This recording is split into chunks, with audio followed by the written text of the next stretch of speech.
occipital bone.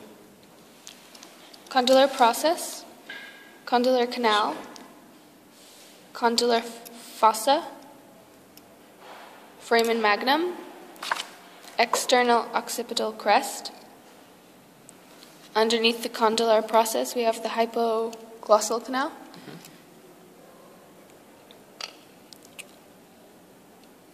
Jugular fossa.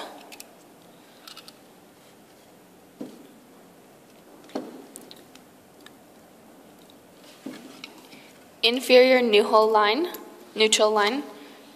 superior neutral line. You can't see it, but there should be supreme neutral line. External occipital protuberance. Turning it around. Cerebral fossa. Yes. Cerebellar fossa. Yes. Groove for sigmoid sinus. Sorry, I cannot get the view from here. Yeah. Groove for sigmoid sinus. And then here we have the jugular tubercle. Yes. Jugular process.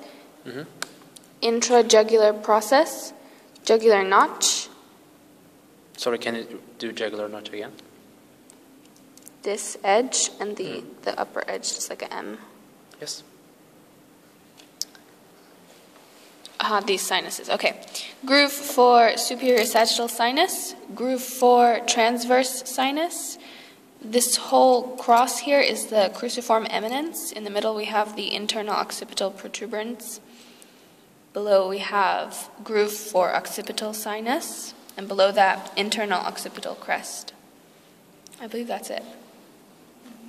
And also Lambdoid suture, lambda in the center, and middle meningeal groove for middle meningeal. groove for middle meningeal arteries. Yes.